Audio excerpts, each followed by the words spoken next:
The experiment began not with thunder, but with a single trembling note, an almost imperceptible hum that rippled through the citadel of wires and luminous glass suspended around Rick Sanchez. His hands moved with their usual sharp certainty, though a flicker of unease burned behind his eyes. He stood before a machine that should not exist, a device meant to peel back the skin of reality and stare into the raw arteries beneath. It was a violation of cosmic law, a calculated act of defiance against the prison of one universe. Morty watched him with nerves drawn thin, swallowing hard as the lights flickered in uneven pulses.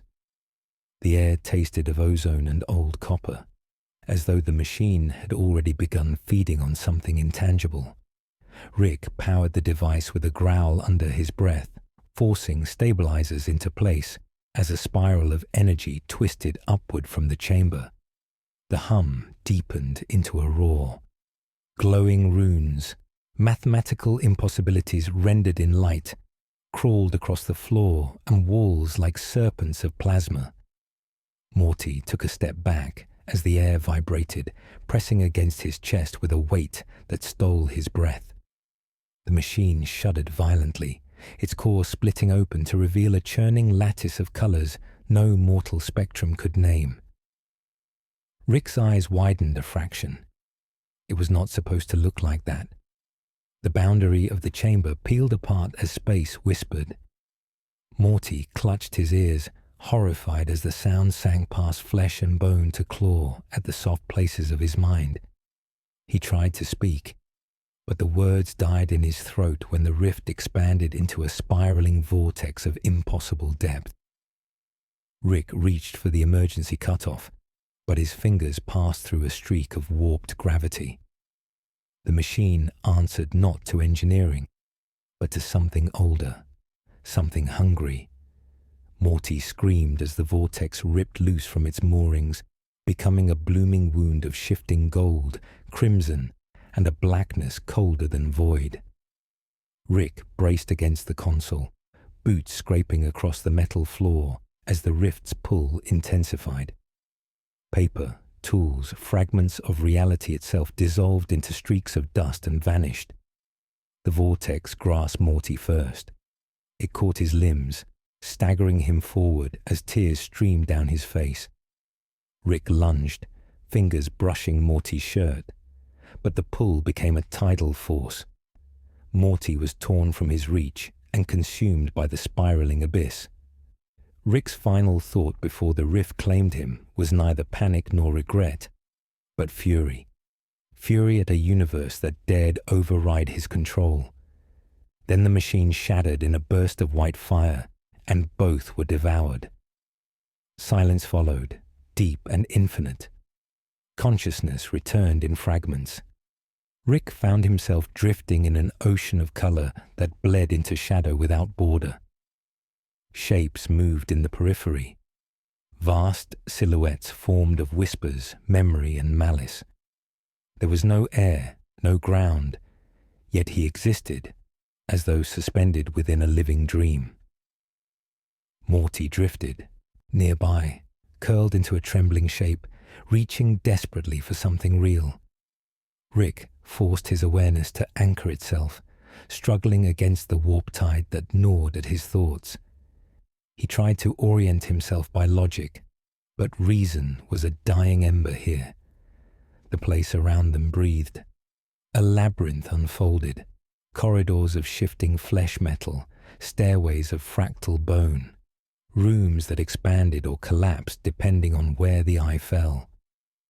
Morty's terror sharpened as disembodied voices coiled around him, whispering his name with tones he almost recognized.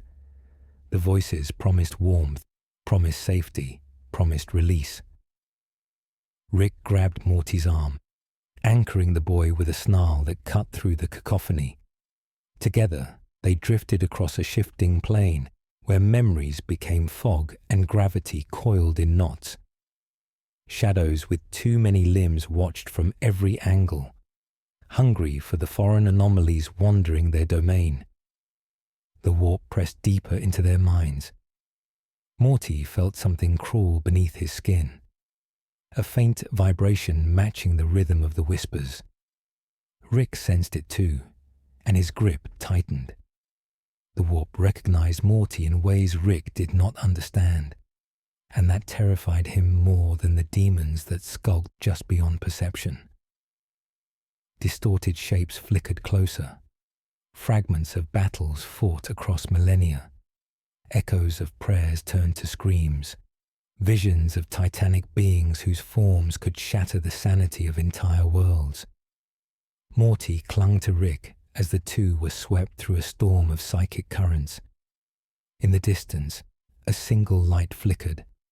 It was weak, dying, but undeniably structured, an insult to the formless realm around it. Rick steered toward it, dragging Morty through storms of ash and spectral fire. As they neared, the light sharpened into the unmistakable silhouette of metal plating and reinforced hull.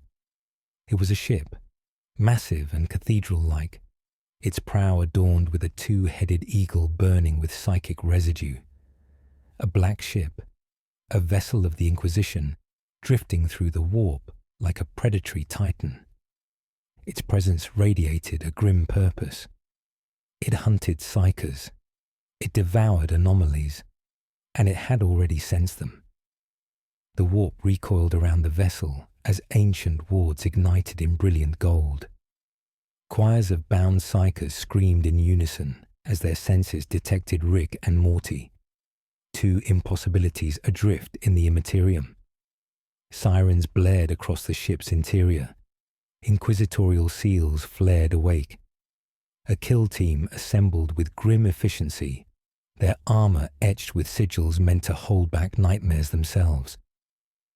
Rick dragged Morty closer, seeking refuge, but the vessel's sensors locked onto them like the gaze of a judge. Gravitational claws of psychic force seized them both. As the ship's wards tightened and reality snapped back like a trap closing on prey, Rick felt the warp itself lean closer in fascination. It wanted them. The ship wanted them.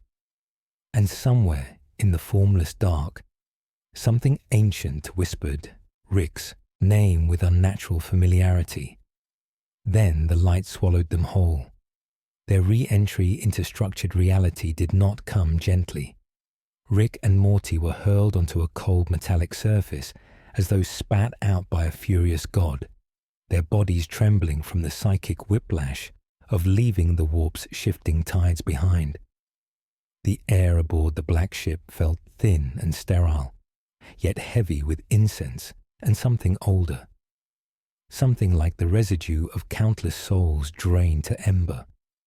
Morty pressed a trembling hand to the floor, disoriented as the deck throbbed with a low, ominous hum, while Rick forced himself upright, scanning their surroundings with sharp, analytical precision. But even he hesitated when he noticed the walls. The chamber was lined with towering columns of reinforced steel, each etched with runes that pulsed in muted gold. They looked like prison bars, but not for physical prisoners. These were meant to restrain soundless screams and fractured minds, psyker containment wards. Morty staggered toward Rick, voice raw as he muttered that something still clung to him, something from the warp. Rick's jaw tightened, wiping blood from the corner of his mouth as he calculated their situation. A prison, a fortress, a vessel designed to carry beings far more dangerous than them. Yet the air trembled with tension. They were being watched. A door slid open with a hiss that echoed through the chamber. Figures entered. Armored silhouettes, helmets adorned with purity seals, bolters cradled in hands that showed no hesitation. Morty's breath caught. They looked like soldiers sculpted from stone, moving with ritualistic precision. Their eyes, glowing faintly behind helmets, locked onto Rick and Morty with a predator's patience. Rick raised his hand slowly, though the gesture was less surrender than irritation. Before he could speak, An oppressive voice crackled from a Vox unit mounted on one of the soldiers' pauldrons, ordering them to bind the intruders for psychic evaluation. The moment the word psychic reached Morty's ears, something inside him trembled violently. He stumbled backward, clutching his head as faint whispers rose from every direction. They seeped through the walls, through the floor, curling like spectral fingers around his skull. Rick lunged forward, placing a steadying hand on Morty's shoulder as the soldiers approached. Morton's breaths came in sharp bursts, each one accompanied by the faint shimmer of translucent light around him. The soldiers noticed. Their bolters clicked into ready position, safeties disengaging in a synchronized chorus. The faint scent of sanctified oil drifted through the air as the barrels pointed directly at Morty's chest. Rick snarled a warning, but his voice was drowned by a sudden tremor that rippled through the chamber. For an instant, the lights flickered, and the walls pulsed like something alive beneath their metallic shell. Morty gasped, his eyes widening as he saw faces, pushing outward from the steel, distorted, screaming, then vanishing. The warp had not fully released them. It followed. It watched. It remembered. The soldiers stiffened, their disciplined formation wavering as the wards dimmed. A senior officer, marked by an iron halo engraved on his chest plate, barked orders to reinforce containment fields. Rick stepped forward, his voice a low growl as he demanded an explanation for their abduction.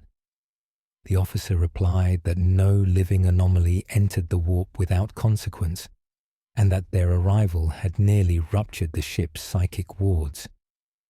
Morty stared at the officer's cold visor, feeling the whispers intensify in the air around him. They called his name again, but now with clarity, offering promises of protection, knowledge, and a place beyond fear. Rick recognized the signs.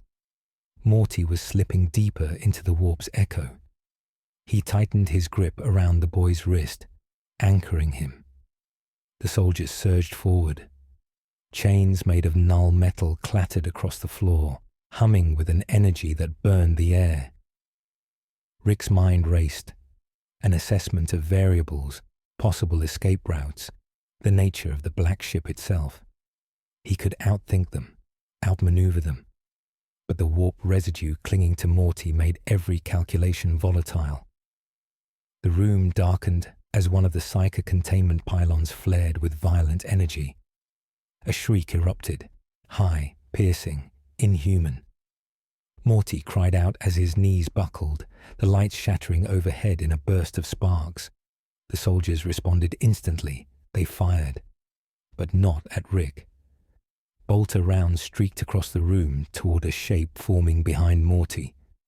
A writhing silhouette made of shadow and flesh, its fingertips dragging trails of corrupting light across the air. A demon, faint and half-formed, reaching outward with hunger. The presence froze Rick's blood. It had followed them. Or perhaps it had been awakened the moment Morty began to change. The creature lunged, but the bolter fire ripped into it, tearing its incorporeal mass into fragments of shrieking vapor. Yet even as it dissolved, it whispered to Morty with obscene tenderness.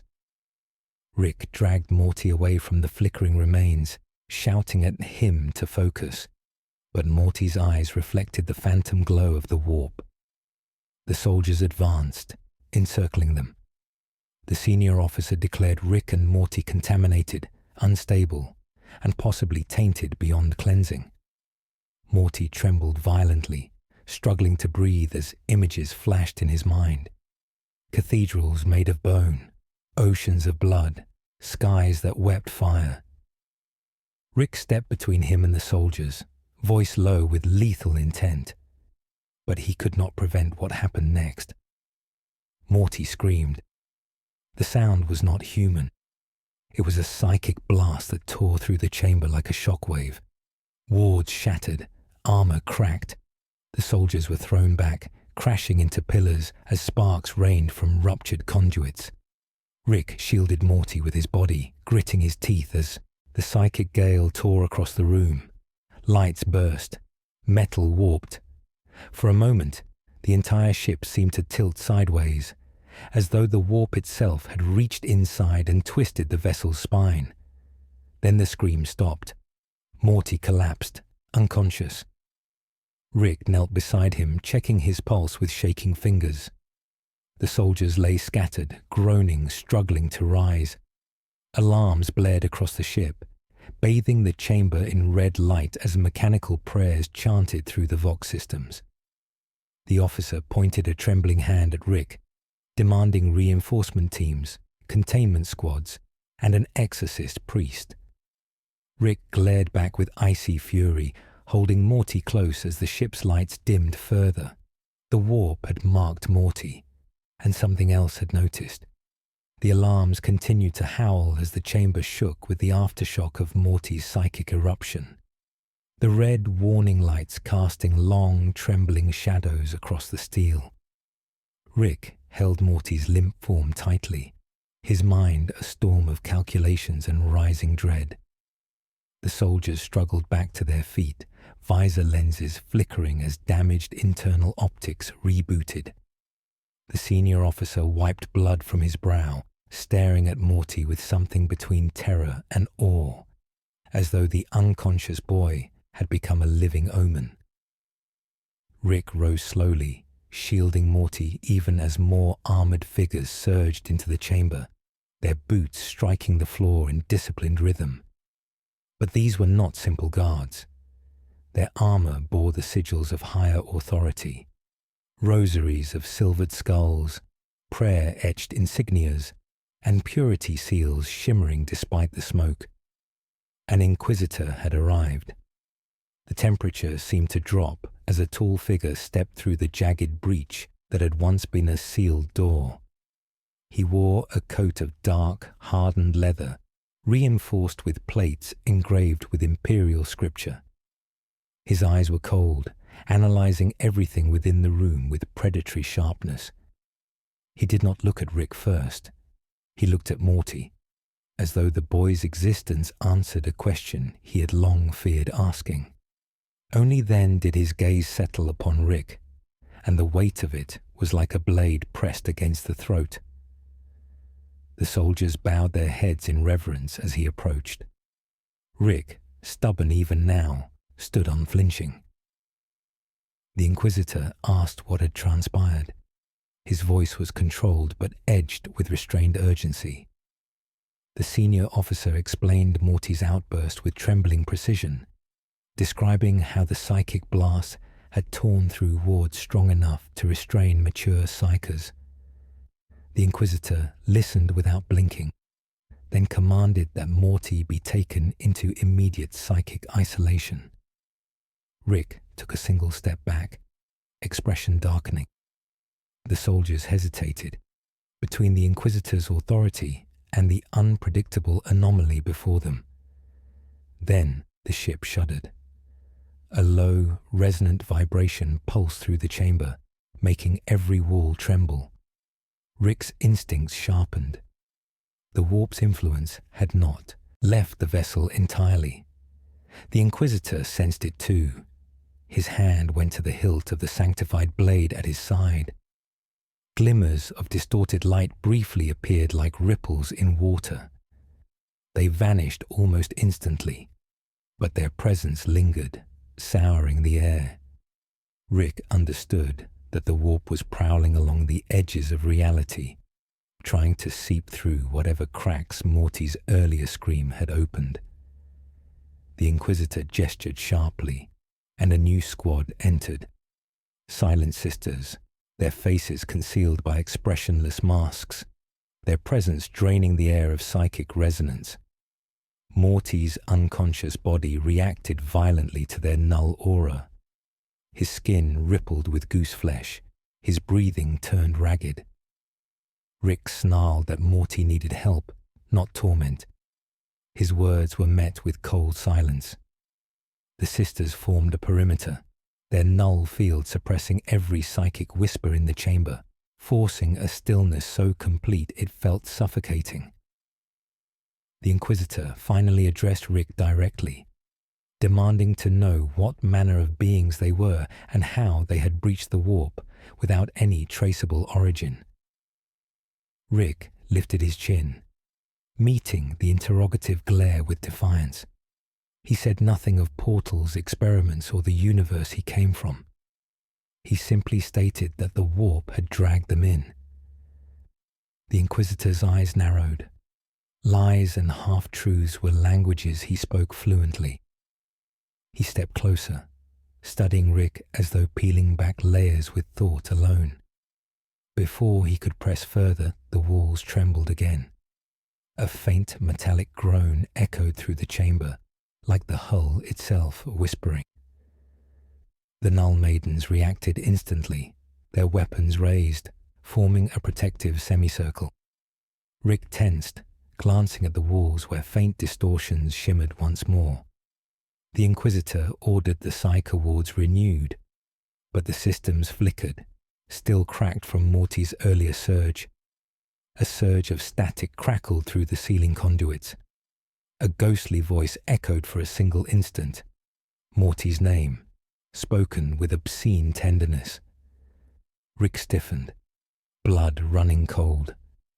The Inquisitor drew his blade, its edges glowing faintly as purifying runes activated. He gave an order Rick did not expect. Move Morty to the sanctum deep within the ship. A chamber sealed by ancient rites, protected by the full will of the Emperor. There, Morty would be judged. Rick tried to intervene, but the sisters stepped forward, their null presence sapping strength and will alike. Morty twitched in Rick's arms as though caught between dreams and nightmares. Reluctantly, Rick allowed them to take him, knowing that resisting now would only worsen Morty's fate. As they carried Morty down the corridor, Rick followed under heavy guard. The deeper they moved into the ship, the richer the incense became, the thicker the chants resonated through metal bones. The corridors narrowed into archways carved with images of saints burning away heresy. Psychers, restrained in cells along the passage, whispered prayers or wept softly at their approach, sensing the anomaly Morty had become. Rick kept pace, mind racing, absorbing every detail of the ship's structure. He needed information. He needed leverage. He needed Morty back before the Inquisition decided the boy was a threat to the Imperium. The procession halted before a massive adamantine door, framed by golden wings and burning candles. Two sisters unlocked it with ceremonial gestures, revealing a chamber bathed in grim radiance. Morty was placed upon a dais at the center, surrounded by binding sigils etched in deep scarlet. Rick was forced back, held between two armored soldiers. He struggled, but their grips were iron. The Inquisitor stepped into the sanctum, his voice steady as he invoked rites older than empires. The candles guttered, their flames bending inward as if drawn to Morty. Rick shouted that they were making a mistake, that Morty was just a kid, but the Inquisitor silenced him with a raised hand. The ritual began, chants rising, sigils glowing with eerie light. Morty stirred, eyes fluttering open, pupils dilated and luminous with something Rick had never seen before. The chamber vibrated. The candles went out. Morty whispered a name, not Rick's. Something answered from the dark. The darkness that answered Morty's whisper did not rush forward in a scream or a blaze, but seeped into the sanctum like a tide of ink, swallowing the last remnants of candlelight. Rick felt the temperature plummet, the air tightening as though invisible chains had coiled around his ribs. The soldiers raised their weapons, bolters humming with barely restrained violence, while the sisters formed a living wall before the dais. The Inquisitor alone stood unmoving, his expression carved into cold stone as he watched Morty's trembling silhouette.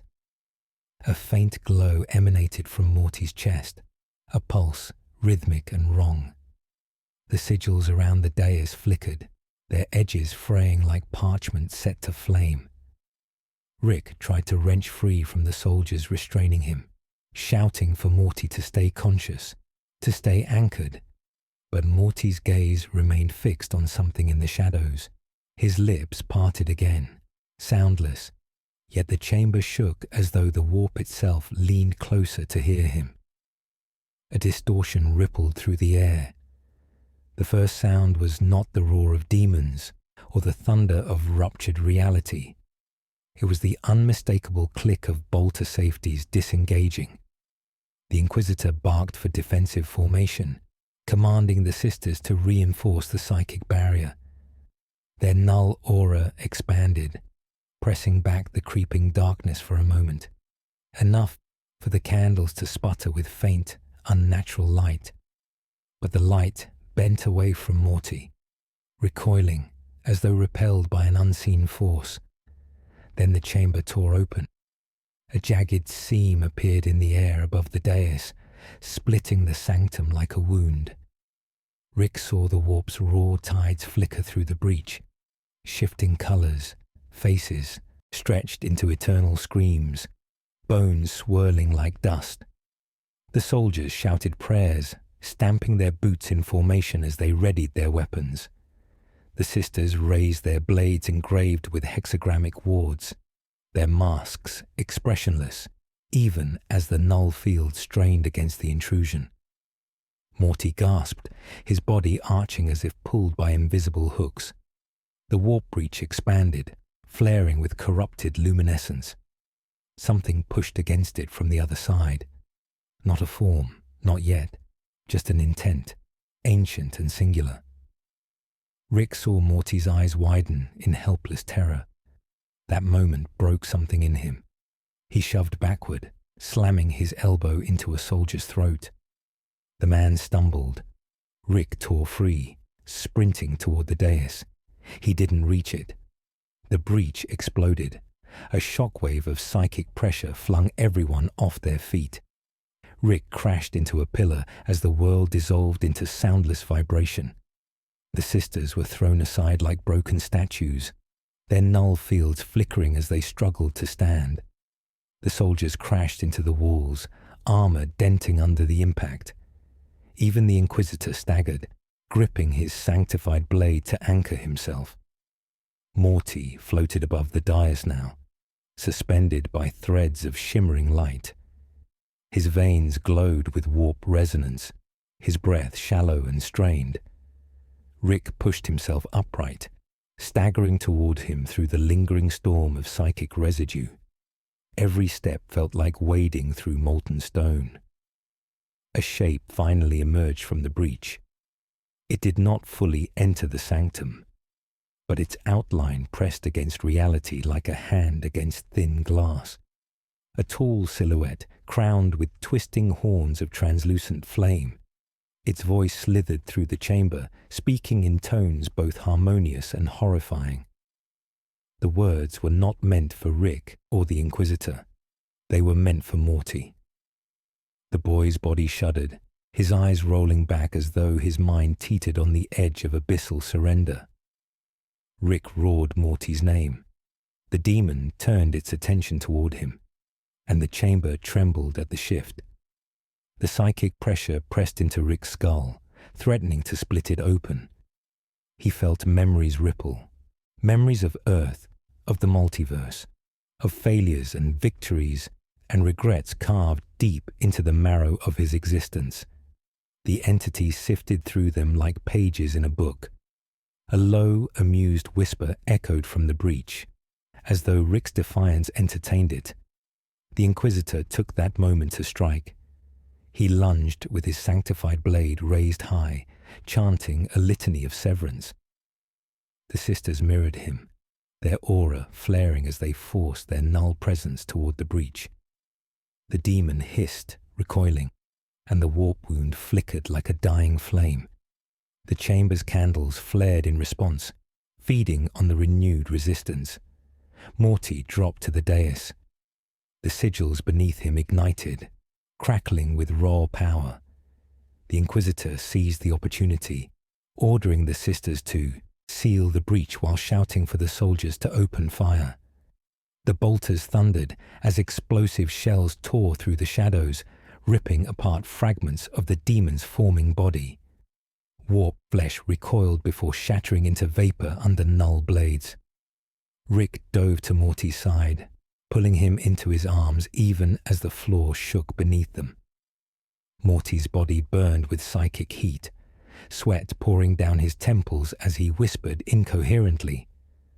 The bond between him and the breach pulsed with dying insistence. Rick shouted at him to focus, to reject whatever the warp was offering. But Morty was too far gone to answer. The breach screamed. A final surge of corrupted energy erupted outward, flattening soldiers and snuffing the candles in a violent gust. The sisters braced with both hands, channeling every ounce of their null might. The air tore, reality screamed, and the breach snapped shut with a deafening implosion. The sanctum trembled for several seconds as warped echoes dissolved into silence. Then everything stilled. Smoke drifted through the chamber. The soldiers groaned weakly. The sisters knelt, drained but alive. The Inquisitor stood amidst the debris, his blade scarred with fresh cracks, his coat stained with ash and blood, his eyes burned with a kind of grim revelation. Rick knelt beside Morty, holding the unconscious boy against his chest. Morty breathed, but weakly, too weakly. The warp had touched him too deeply. The Inquisitor approached, his expression unreadable. He stated with quiet certainty that this was no longer containment. This was war. Rick lifted his head sharply. The Inquisitor declared that they were no longer anomalies. They were threats, and the Imperium does not let threats live. Morty's breaths came in thin, trembling gasps, each one threading through the ruined sanctum, like a fragile plea for survival. Rick held him close, feeling the faint pulse flicker through the boy's body, as though Morty were fighting not merely for consciousness, but for ownership of his own existence. The air stank of burned incense, ruptured circuitry, and the metallic tang of blood. The soldiers around them shifted warily, bolters half raised as though expecting Morty to erupt again at any moment. The Inquisitor stepped forward, eyes colder than the steel beneath their boots, his verdict already poised upon his tongue. Rick stood slowly, pulling Morty with him, daring the Inquisitor to finish the sentence he had begun, one that would turn this dimly lit sanctum into a battlefield.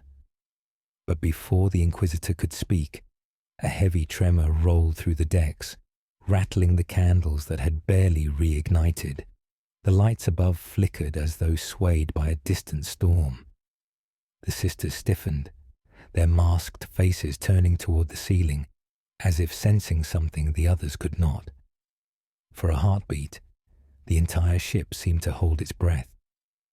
Morty stirred. His eyes fluttered open, fogged and unfocused, yet glowing faintly with a residual energy that made the air warp around his lashes. Rick whispered his name, trying to anchor him, but Morty didn't respond. Instead, he lifted a hand weakly, staring at it with a distant horror. Wisps of pale light curled from his fingertips, gentle at first, then pulsing in rhythm with his heart. The soldiers shouted warnings, bolters snapping to aim. Rick shielded Morty instinctively, snarling through gritted teeth, but the Inquisitor raised a hand to halt the firing line. The crackling light around Morty's hand quivered. A faint vibration spread through the sanctum, humming in the walls, growing deeper, richer, until it resonated like a distant choir of discordant voices. Morty's eyes widened in fear. He whispered that he didn't want this, that something inside him was moving. Rick's expression tightened as he placed both hands on Morty's shoulders, trying to steady him. Morty's body trembled violently, the light intensifying in sharp, rhythmic pulses. The sisters reacted instantly. Their null aura surged forward like a wave of cold air, smothering the psychic disturbance with the force of practiced cruelty. Morty gasped as though plunged into freezing water, the energy crackling violently before collapsing inward. Rick felt the sting of the null field as well, a crushing pressure that dulled thought and sensation. Morty sagged in his arms again, his glow extinguishing as abruptly as a candle snuffed by a storm. The Inquisitor stepped closer, voice low but ringing with authority.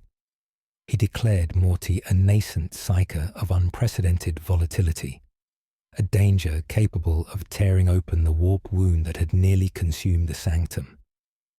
Rick protested, rage boiling through his voice, insisting that Morty had never shown psychic ability before, that this was not his nature. The Inquisitor simply replied that the warp could graft new natures onto unwilling souls, twisting them into tools, weapons, or abominations. Another tremor rocked the ship. This one was stronger, no mere echo of Morty's instability. Dust rained from the ceiling as the deck plates groaned. A distant alarm began to wail, muffled but urgent, its tone different from before. The Inquisitor stiffened. He turned to the nearest Vox unit mounted on the wall, demanding a report. Crackling static answered. Rick felt unease pool in his gut. Morty stirred again, flinching as though hearing whispers no one else could. The Vox sputtered to life at last, a strained voice reporting sightings of spectral forms prowling the lower decks. Shadows were moving against the flow of light. Reality was bending. A faint copper sweat stench of the warp was seeping into corridors where it had no right to exist. The breach Morty had inadvertently awakened had not fully closed. It was searching for him. The Inquisitor issued rapid orders.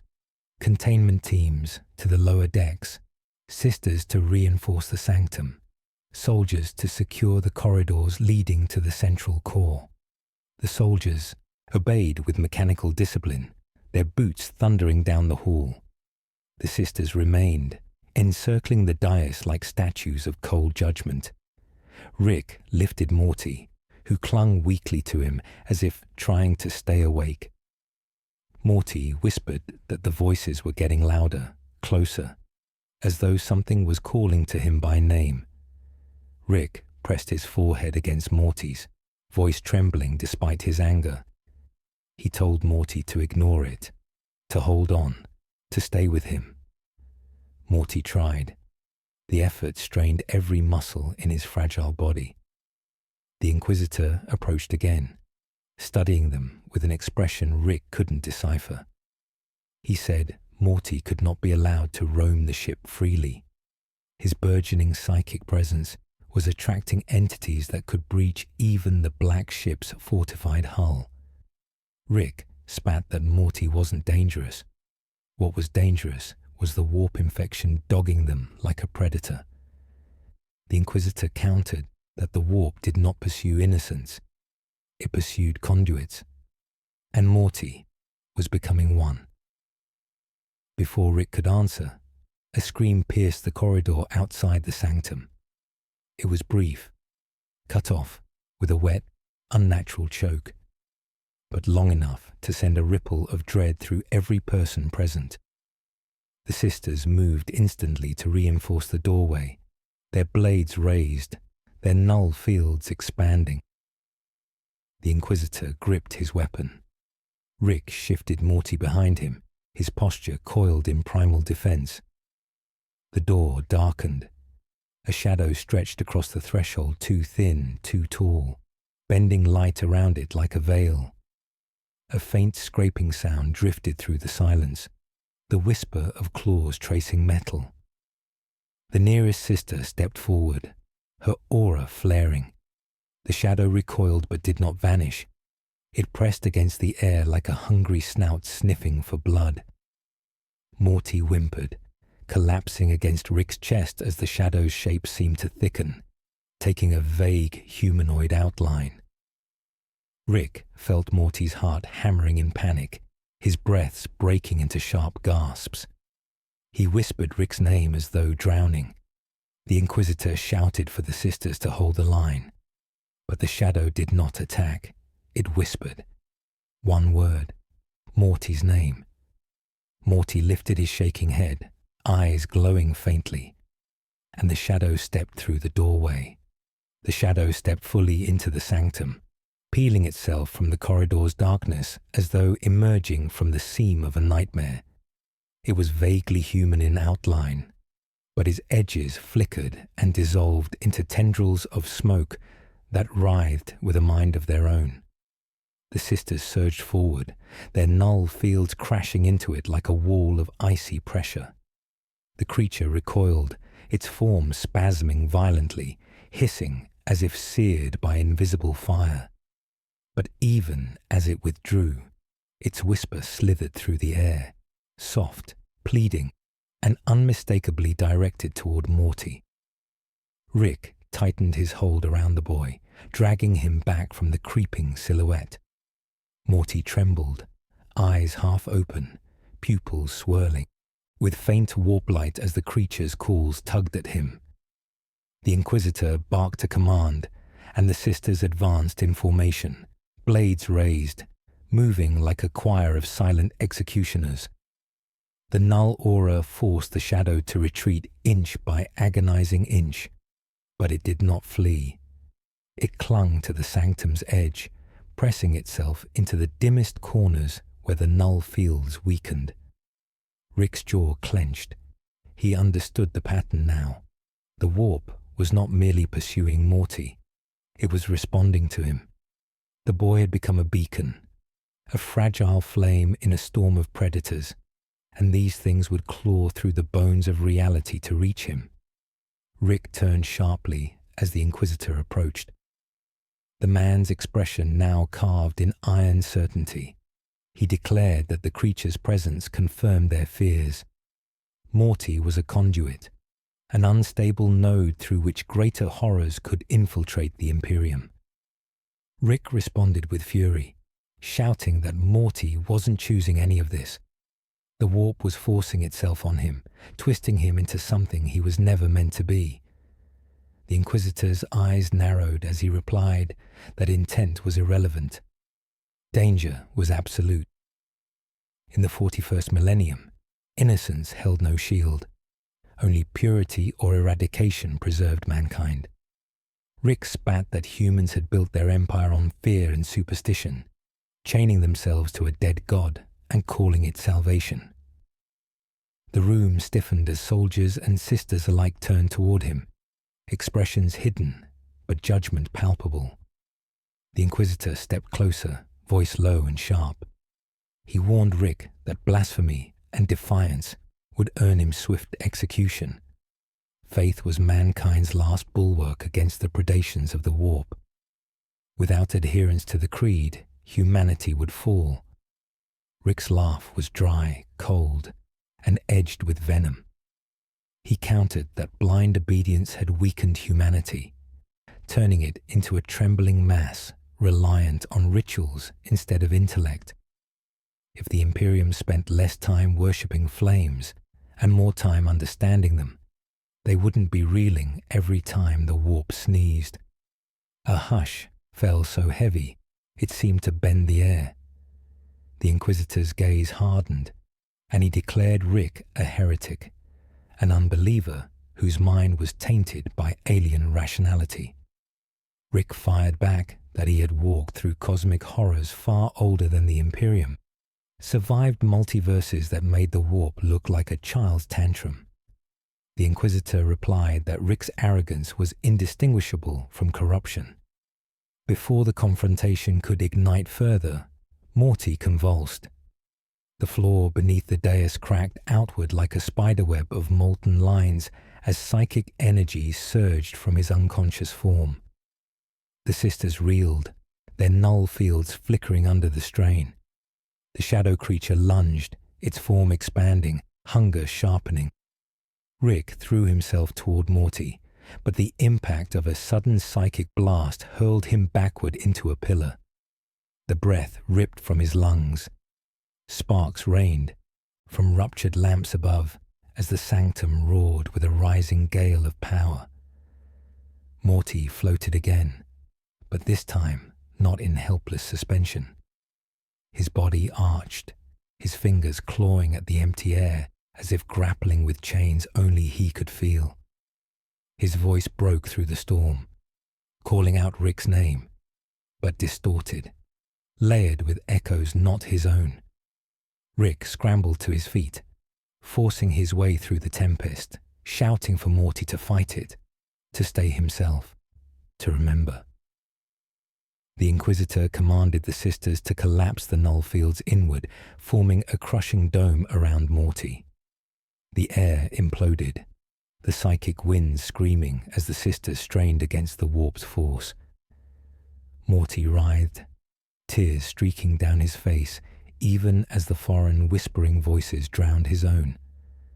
Rick pushed through the oppressive aura, his vision blurring from the pressure as he reached for Morty's hand. Their fingers touched for a heartbeat. The storm quieted. A fragile silence fell, thin as glass, trembling with tension. Morty's eyes opened, wide and frightened, but clear for the first time since the breach. Rick choked out his name, relief trembling through him. But Morty's lips parted slowly, and a whisper escaped, barely audible. "They want me." The Inquisitor stepped forward, seizing upon the moment. He declared that Morty must be taken to the ship's core, a chamber warded by relics of the Emperor's own psychic might. There, his corruption could be judged, contained, or purged. Rick's eyes burned with rage, shouting that Morty wouldn't survive their rituals, that their purification was nothing but torture by another name. The soldiers raised their weapons in warning. Rick squared himself, prepared to fight every one of them with bare hands if needed. But Morty suddenly clutched his chest, gasping as another pulse of psychic energy rippled outward. Not as violent as before, but sharp enough to send tremors through the sanctum floor. The Inquisitor lifted his blade. He declared that the Emperor's judgment would decide Morty's fate, and that anyone who interfered would be cut down as a traitor.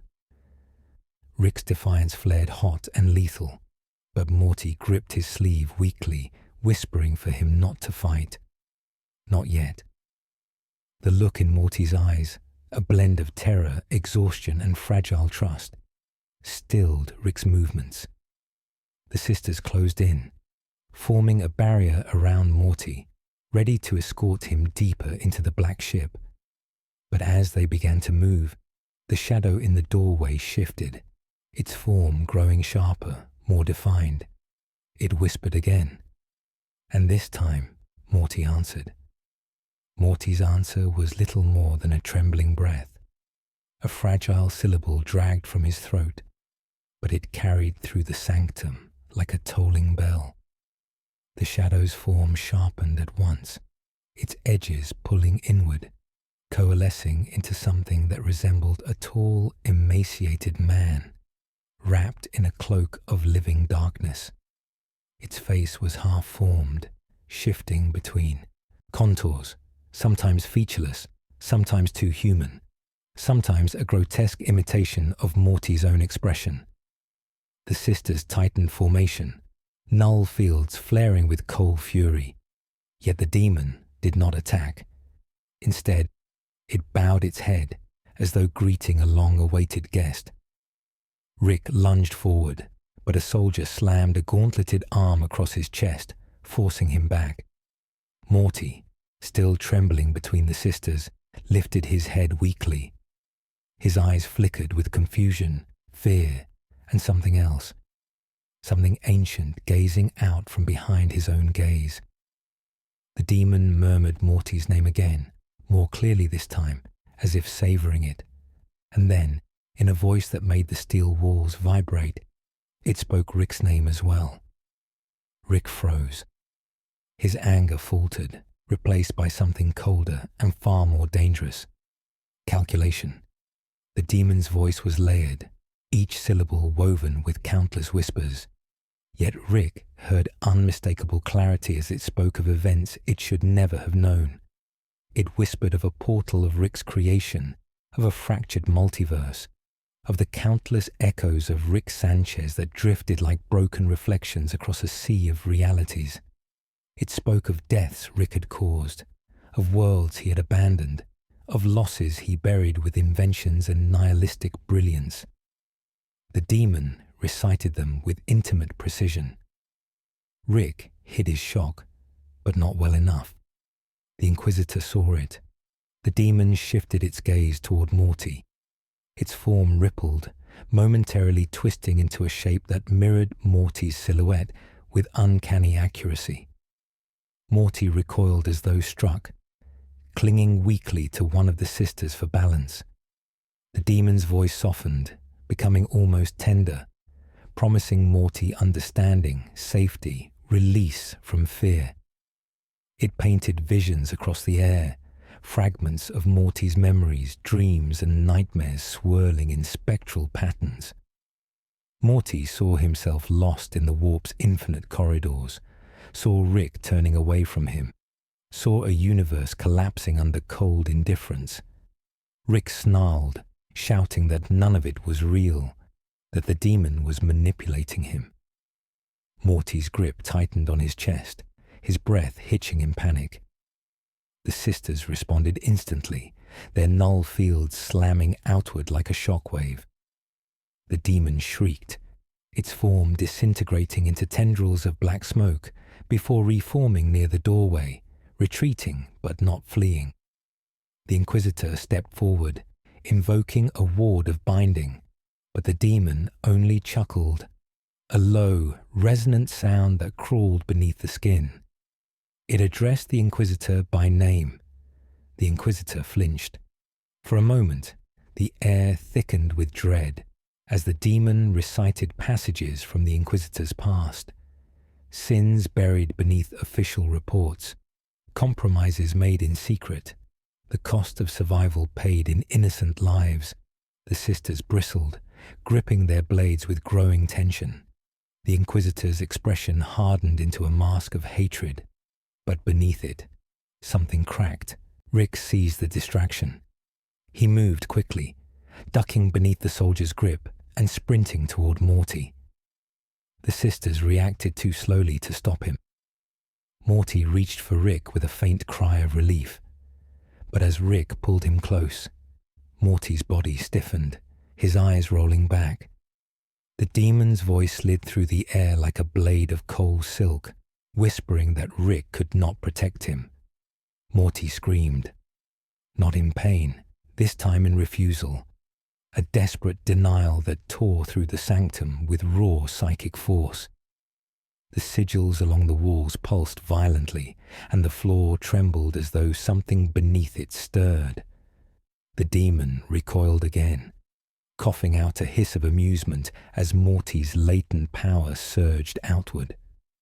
Rick nearly lost his footing as the psychic gale swept through the room, tearing banners from walls, splitting ritual candles, shattering sacred icons. The sisters countered at once. Their null fields expanded in unison, pressing against Morty's uncontrolled eruption. The clash between psychic force and anti-psychic void cracked the air with whip-like thunder. Morty convulsed in Rick's arms, choking on sobs as the demon whispered encouragement, urging him to break free, to tear open the veil completely. Rick shouted over the storm, his voice raw and desperate. He begged Morty to look at him, to stay with him, to not listen to anything from the warp, no matter how convincing, no matter how familiar. Morty tried, his trembling fingers clutching Rick's coat, but the cacophony inside his mind was too loud. He whispered that the demon knew things he never told anyone, things he thought in moments of weakness and fear. Rick cursed under his breath. The Inquisitor finally acted, chanting a binding litany that rippled with holy weight. His blade erupted in searing gold light, and he slashed it through the air toward the demon. The strike cleaved the creature's form in half, but the halves dissolved and rejoined instantly, its laughter rising like a choir of mockery. The demon taunted the Inquisitor for relying on dead faith and brittle relics, declaring that Morty was already chosen. Morty's glow intensified. Rick felt heat radiating from the boy's skin, as though Morty were burning from within. The demon reached out a hand, its fingers thinning into talons of shadow. The sisters braced, forming a final line of null energy that crackled like static lightning. The demon's voice dropped to a whisper so soft it felt intimate. "Morty, come." Morty's hand twitched, and before Rick could stop him, Morty answered with a single broken word. "Yes."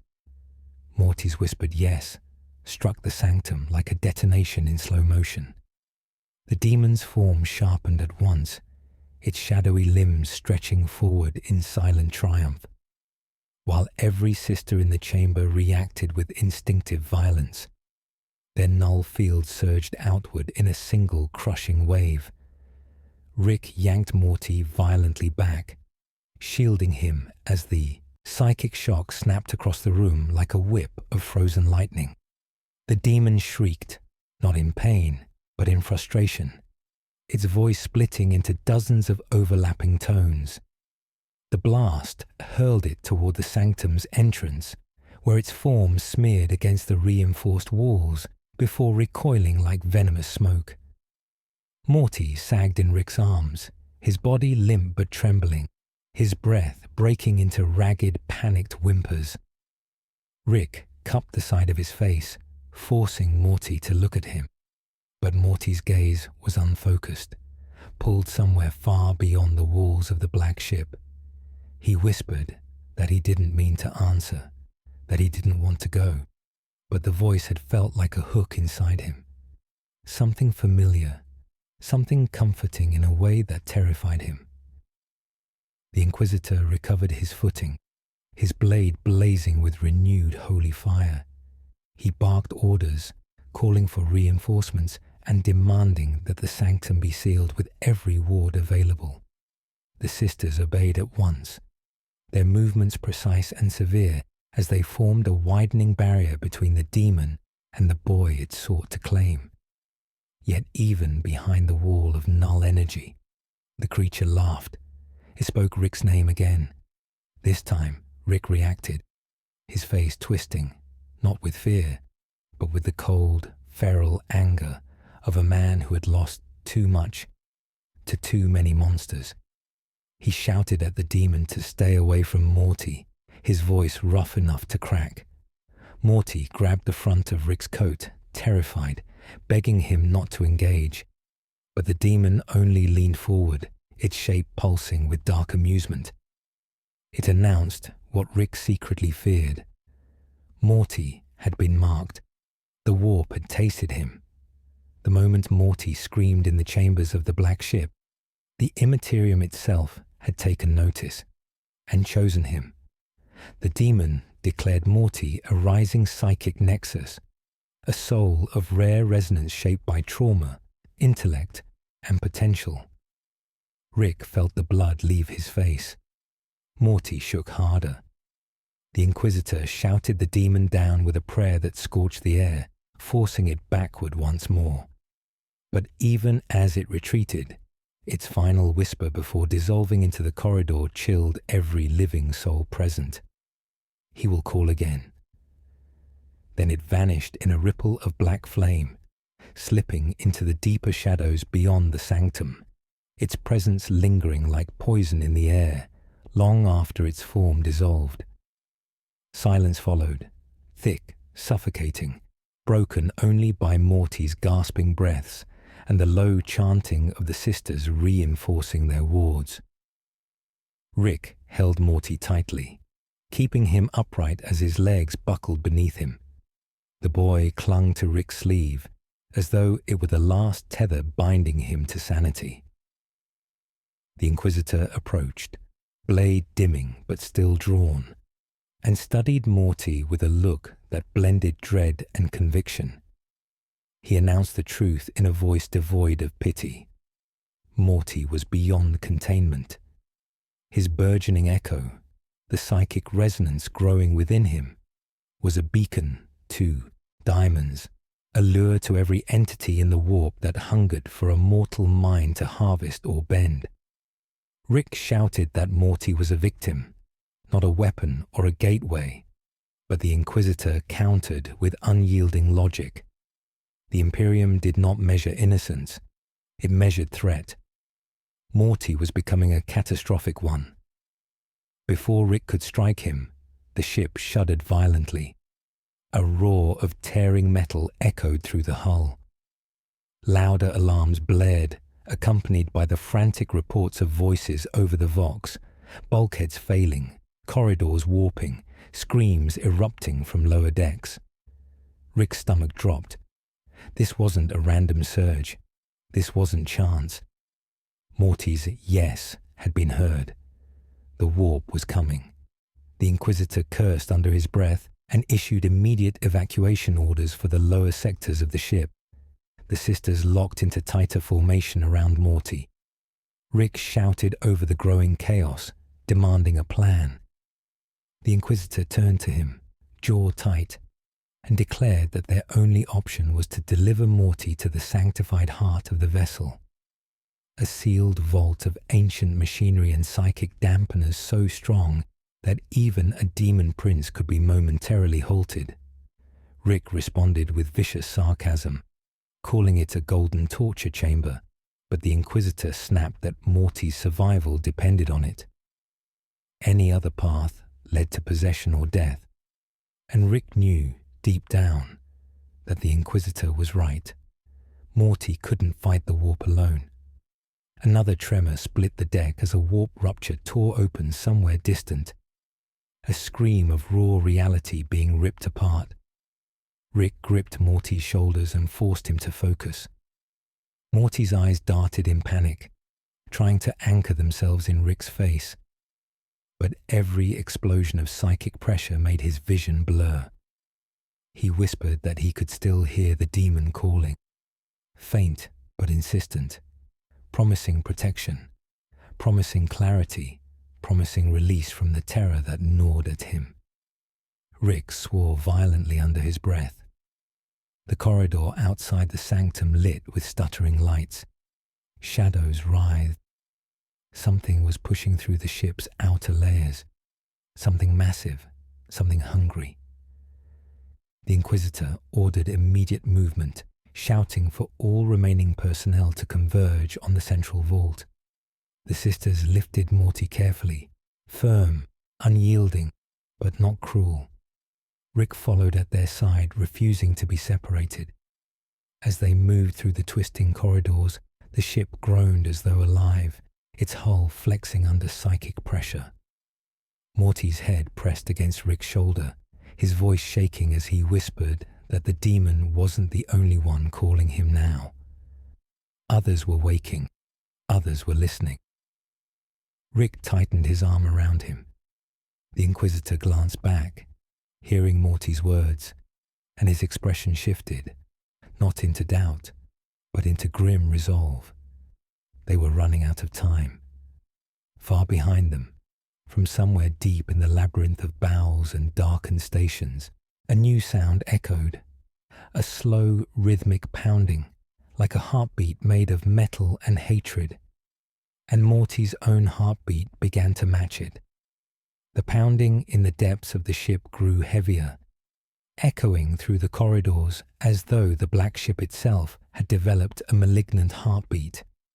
Morty flinched with every throb, the rhythm synchronizing with the trembling pulse beneath his skin. Rick kept one hand braced on Morty's back, the other gripping the railings as the corridor lurched again, its steel walls warping inward as if pressed by an unseen fist.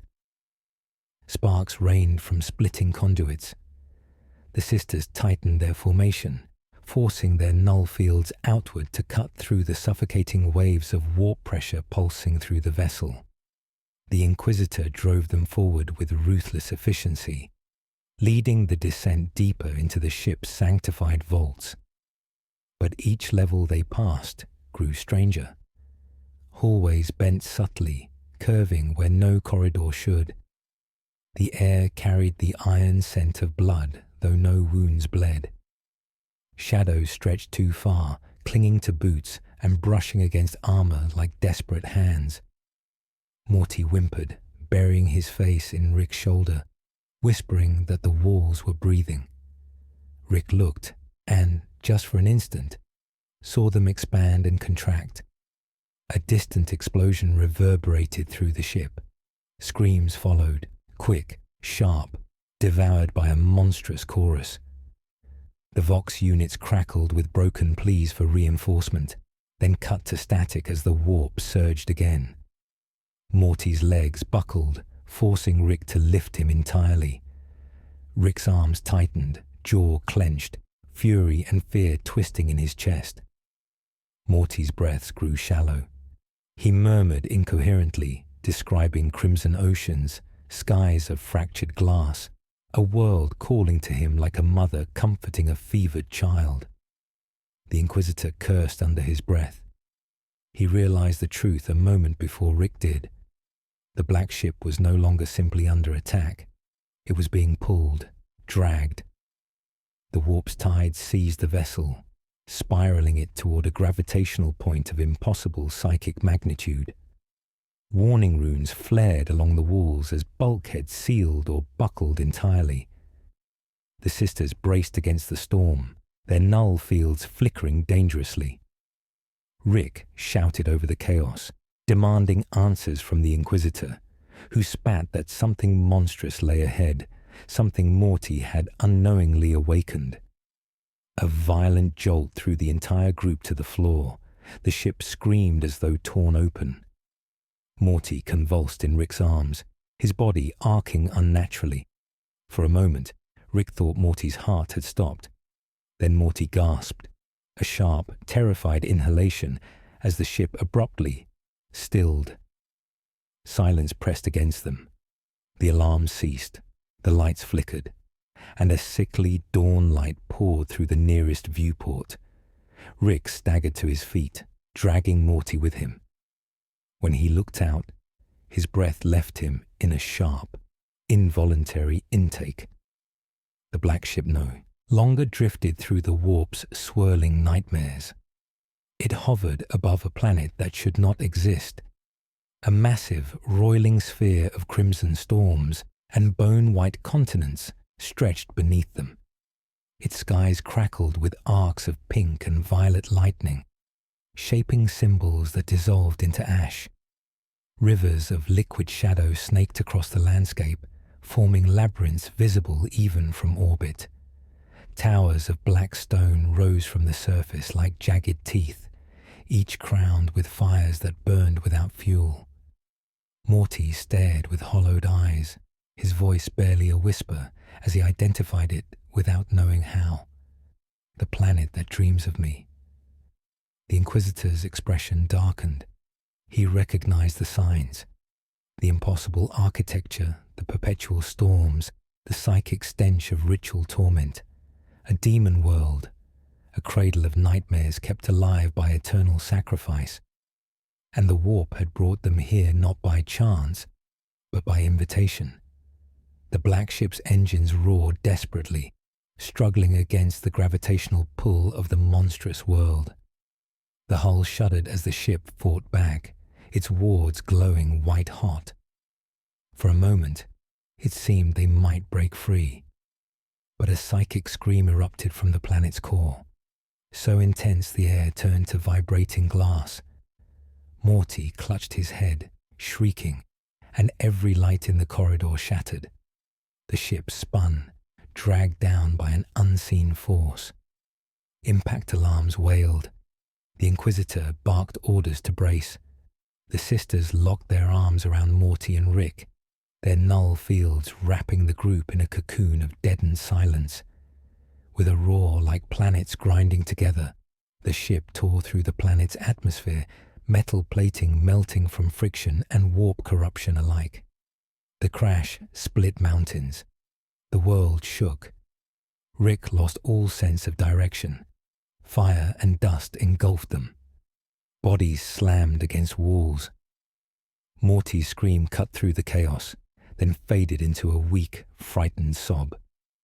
When the world finally settled, Rick found himself pinned beneath fractured metal, Morty lying atop him, still breathing but trembling violently. Rick pushed the debris aside, his lungs burning. They were alive, barely.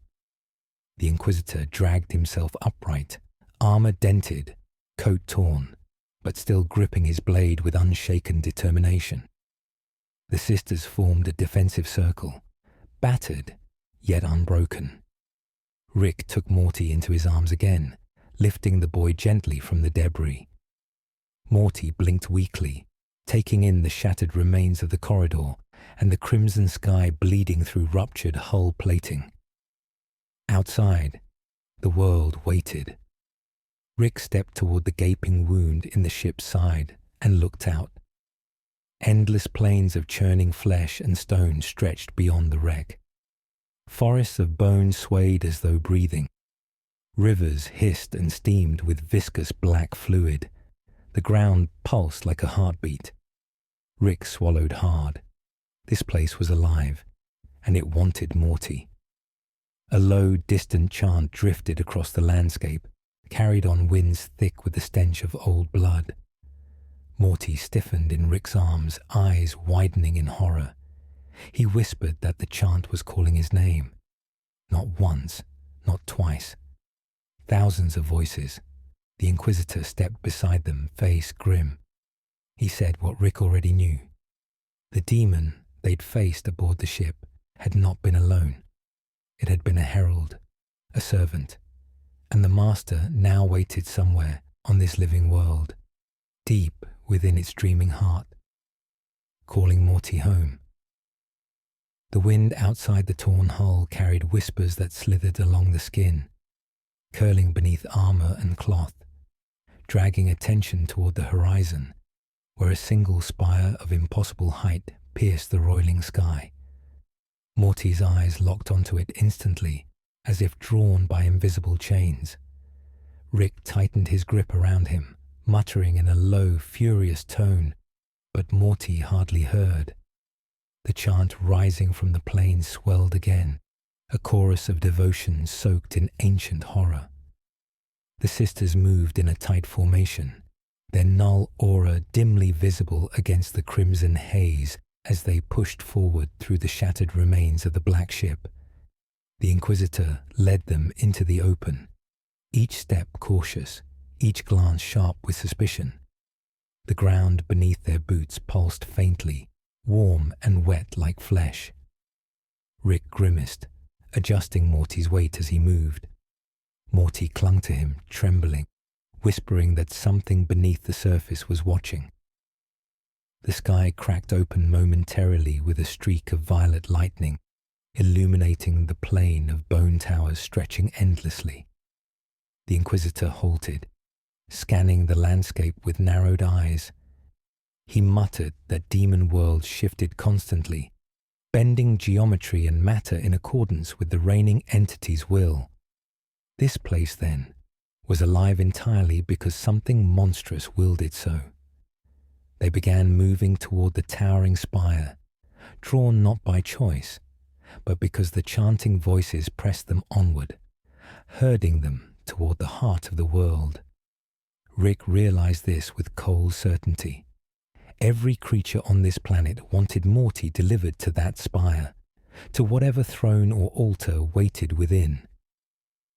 As they navigated terrain that changed beneath their feet, softening into liquefied sand, then hardening into brittle bone, the sisters fought back faint distortions flickering at the edges of perception. Shadows with too many joints crawled along distant ridges. Eyeless creatures stirred beneath the surface. Morty's breathing quickened. Then, as they neared a ravine carved into the world's flesh, Rick felt something shift under the ground, an old mechanism grinding awake. The Inquisitor raised a hand for silence. Beneath them, the soil cracked in concentric rings. A section of the land sank, revealing a metallic door, smooth, ancient, untouched by the planet's organic corruption. Rick stared, stunned.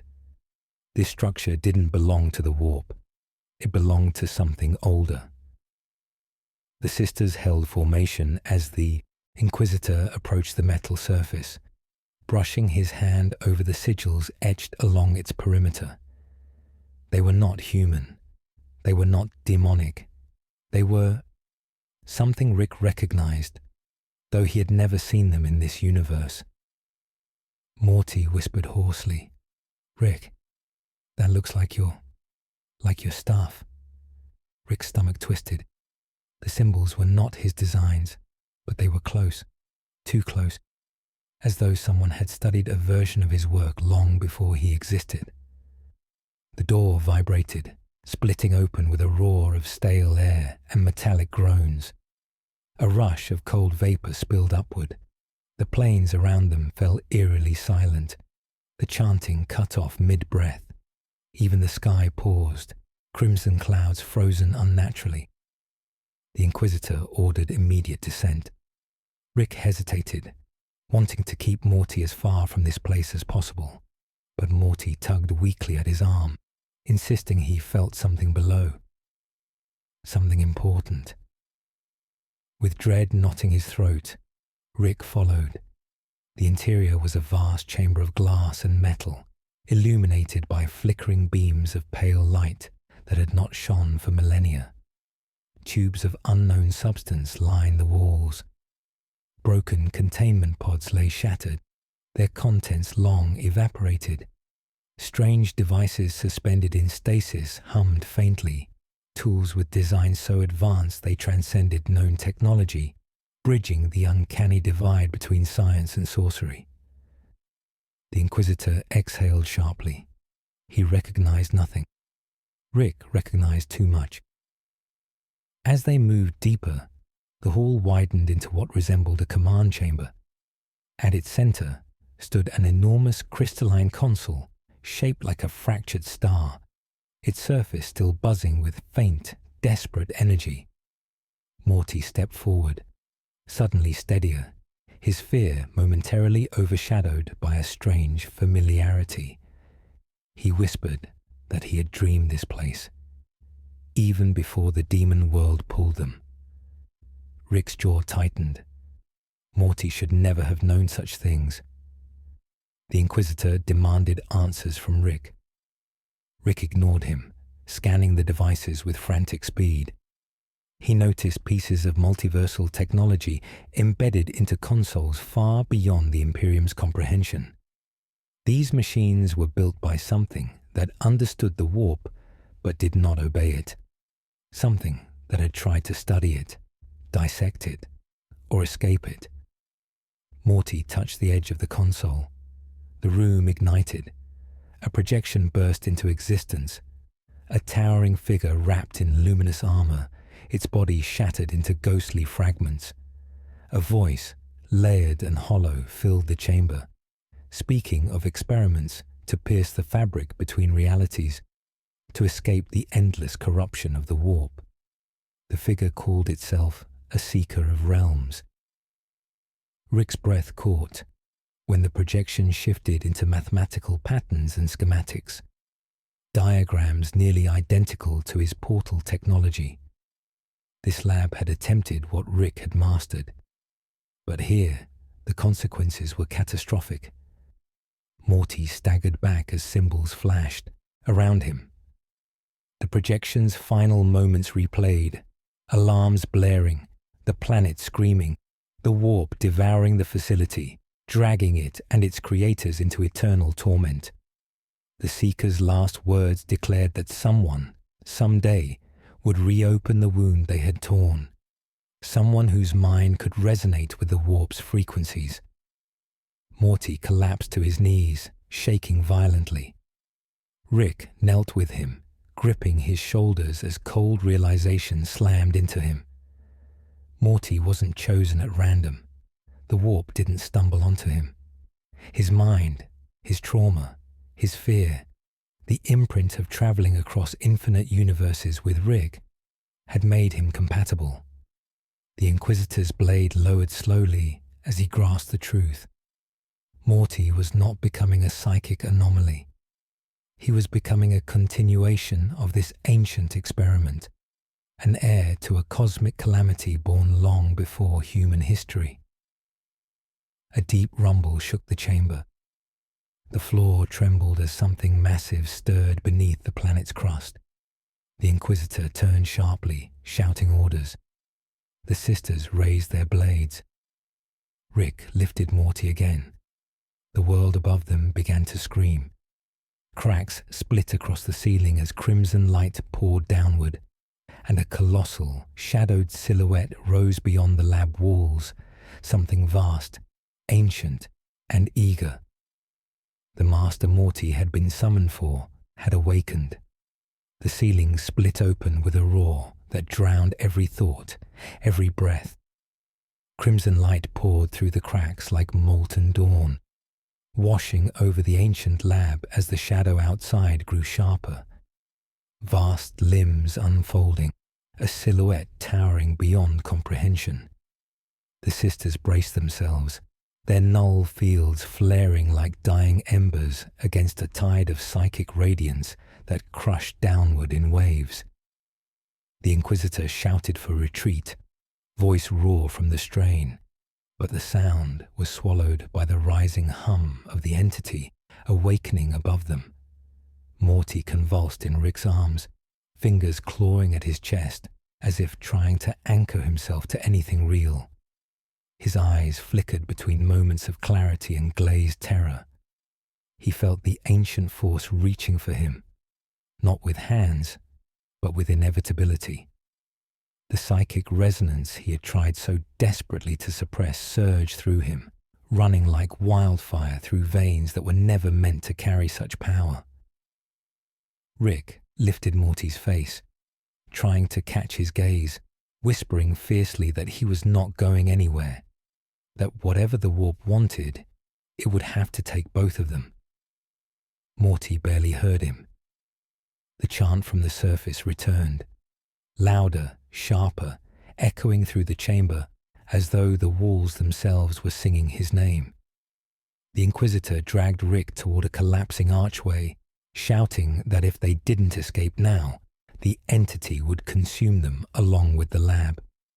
Rick fought him, refusing to let Morty be pulled from his arms, but the ground split under their feet, sending a shockwave through the chamber. Metal screamed as foundations buckled, and Rick lost his balance, falling hard as Morty slipped from his grasp. Morty hit the ground with a cry of pain. Before Rick could reach him, the central crystalline console, the heart of the ancient lab, activated with a violent surge. A pillar of pale light erupted from it, engulfing Morty completely. Rick lunged forward, but the force hurled him backward, slamming him into a shattered control terminal. Sparks rained across his coat. The sisters rushed toward Morty, but their null field sputtered uselessly as the psychic storm intensified, repelled by a force older and more calculating than demonic hunger. Morty floated into the air, his limbs trembling as the column of light held him suspended. His breaths came in shallow gasps, but his voice found strength long enough to cry out Rick's name. Rick roared back, reaching repeatedly, refusing to accept the widening distance between them. Morty's eyes brimmed with tears that evaporated the moment they fell. The resonance within him intensified, bending the air in rhythmic pulses. Every beat echoed the monstrous heartbeat of the planet itself. The Inquisitor watched with grim recognition, whispering that the boy was synchronizing with the entity outside, that the transformation had begun. Morty screamed as the light carved through his consciousness. Visions flooded him. Endless armies kneeling before a throne of ribs, a sky torn open to reveal eyes that held galaxies within them. Rick standing alone in an ocean of dying worlds. Morty felt the weight of every place they'd fled, every dimension they'd broken, every consequence Rick had taught him to outrun. And beneath it all, a voice murmured that he didn't have to run anymore. He could ascend. Rick forced himself upright, ignoring the pain in his ribs. He staggered toward the light, shouting Morty's name with raw desperation. Morty's gaze flickered down to him, fearful, pleading, loving, but then shifted upward again as the entity's presence enveloped him. His back arched violently. His skin glowed with cracks of warp light. The sisters attempted another null assault, but the storm repelled them once more, flinging them against the walls like broken statues. The Inquisitor thrust his blade into the ground, invoking a forbidden rite. Words carved from agony and resolve.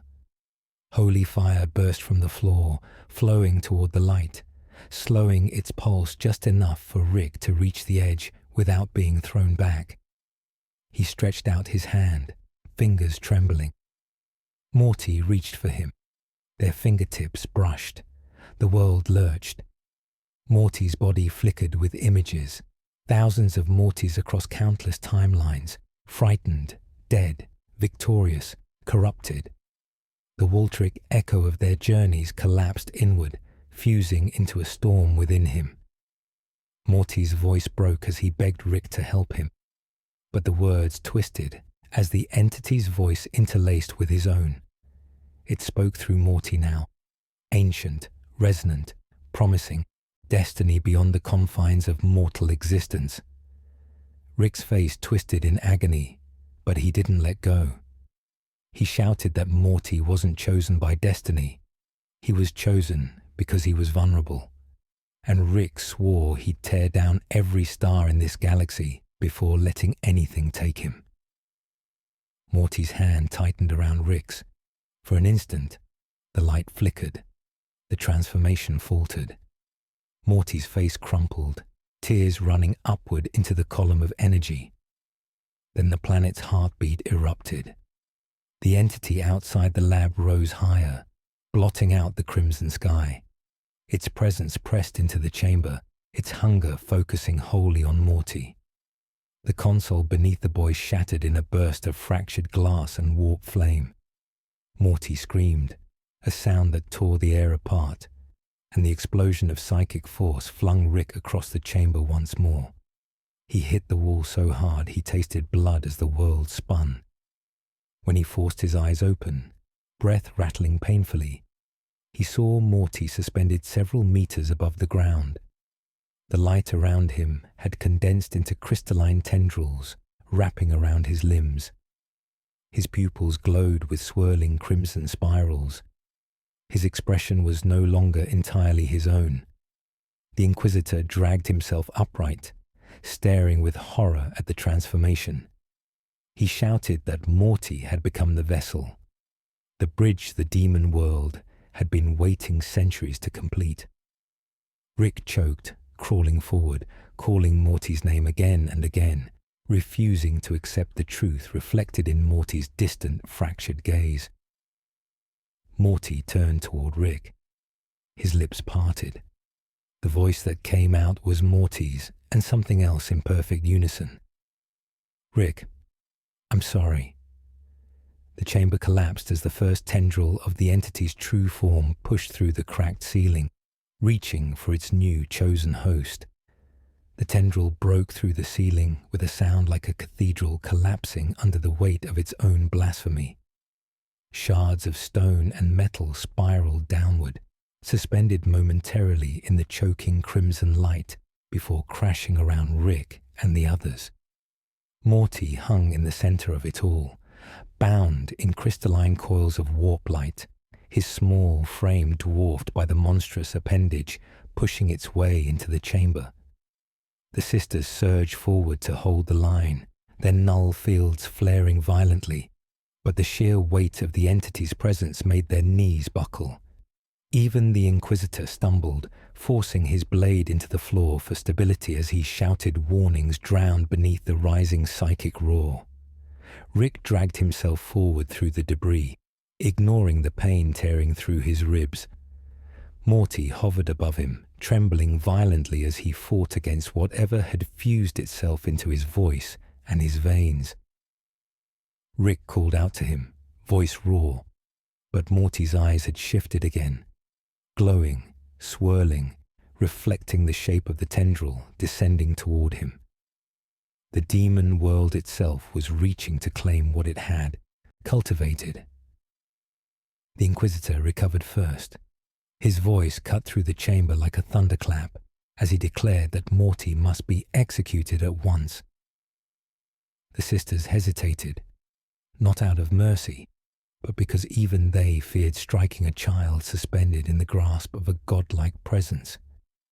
Rick whipped toward the Inquisitor, eyes blazing, shouting that he would rip out the man's spine before allowing him to touch Morty. The Inquisitor countered with a roar of equal fury. If Morty lived one moment longer, the entity would fully anchor itself through him and tear humanity's reality open like parchment. The ceiling cracked again, another tendril slithering downward. The entire lab trembled as more of the creature's form pressed against the failing barrier between the planet's surface and the chamber below. This was no simple demon. This was a warped demigod, sculpted by millennia of psychic sacrifices, its consciousness fused with the planet itself.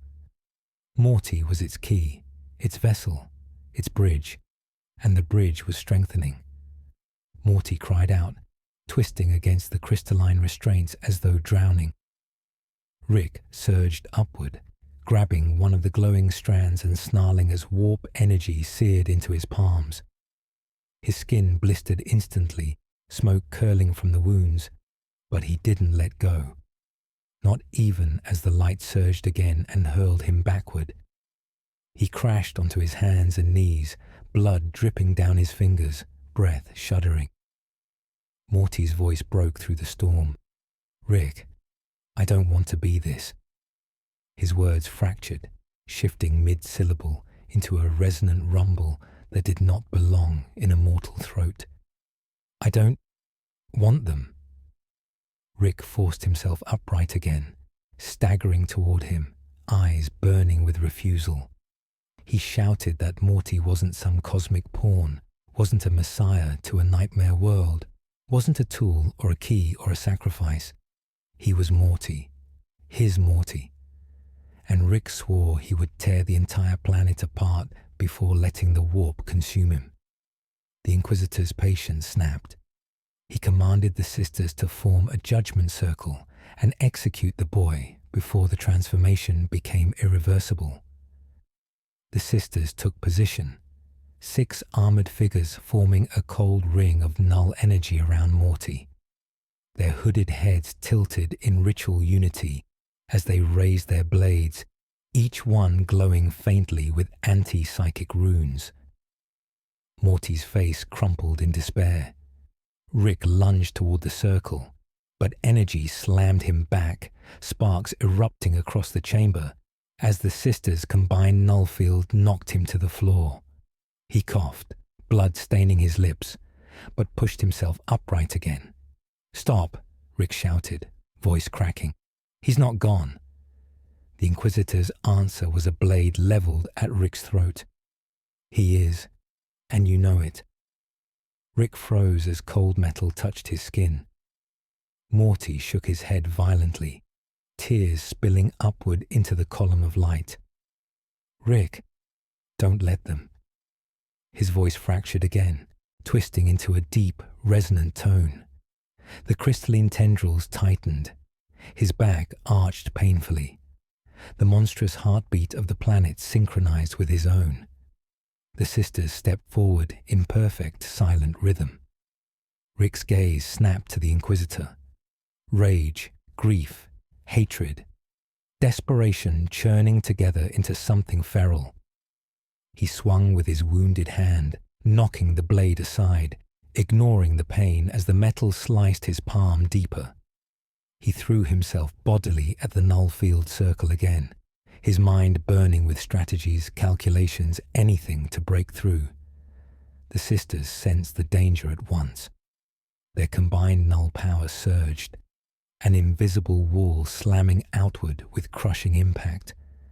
Rick felt every nerve burn at once as he was thrown back harder than before, skidding across the stone floor and hitting the base of a shattered machine. The Inquisitor barked a final order, voice cold as iron. "Strike." Morty screamed, not in fear, in something deeper, betrayal, terror, and a primal refusal to die. The sisters' blades descended. The planet answered. A shockwave detonated from Morty's body, pure psychic force erupting like a supernova. The null field cracked like glass. The sisters were thrown into the air, crashing against the walls with bone-shattering force. The Inquisitor was flung backward, armor denting as he hit a pillar hard enough to split stone. Rick shielded his face, teeth clenched against the storm, tearing across the lab. Morty hovered higher now, the crystalline tendrils cracking open like a cocoon. His eyes were wide, glowing, filled with terror. The entity's tendril wrapped around him, no longer hesitant, no longer gentle. Morty's voice broke into a sob. "Rick, help me." Rick pushed himself upright, stumbling, refusing to hesitate, even though every instinct screamed that the boy suspended before him was becoming something unrecognizable. Morty reached for him weakly. Rick stretched out his hand in return, breath shaking with anguish. But before their hands could meet, the Inquisitor rose again. Blade lifted, face twisted in grim resolve. He declared that the Emperor demanded a sacrifice, and that sacrifice was Morty. The chamber convulsed as though the planet itself had decided to rise and crush them beneath its bones. Shards of broken machinery and debris spiraled upward, caught in invisible currents of psychic turbulence. Morty hovered in the center, crystalline tendrils wrapping around him like a crown of jagged stars. His eyes glowed, a kaleidoscope of red and violet, reflecting the throbbing pulse of the world outside. Rick lunged forward again, screaming for him to hold on, his voice shredded by the roar of the warp and the resonant heartbeat of the entity, now fully awake beyond the spire. The black ship's remnants buckled and tilted, sheets of burning metal collapsing under the psychic weight, pressing from above and below. The Inquisitor barked orders for retreat, voice raw with fury and panic.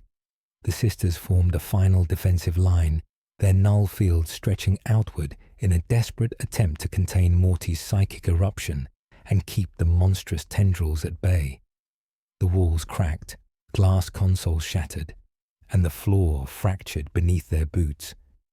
Each heartbeat of the planet was mirrored by Morty's own, every pulse a warning, a countdown toward inevitability. Rick's lungs burned as he forced himself upright, arms shaking violently.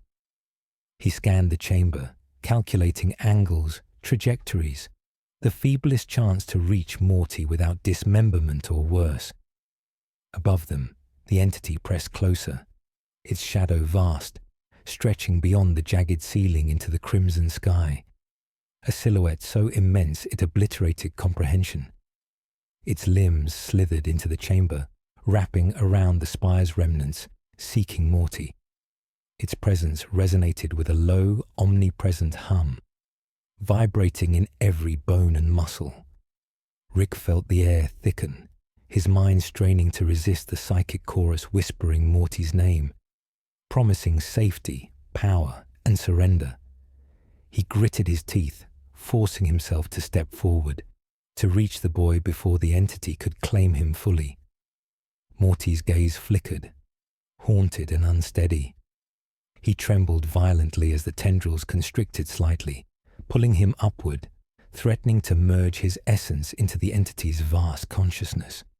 His small hands clawed at the air, grasping at nothing, struggling to find anchor. Rick's voice broke through the storm, calling every memory, every reassurance he could summon. He reminded Morty of the infinite worlds they had survived together, of the choice to fight rather than succumb. Morty's lips moved, forming words of resistance, but the power surging through him amplified each syllable, fracturing them into multiple harmonics that shook the chamber violently. The sisters staggered, null fields faltering. The Inquisitor stepped forward, realizing the futility of mortal intervention. The entity pressed closer, probing the boundaries of the chamber, testing the limits of human resolve.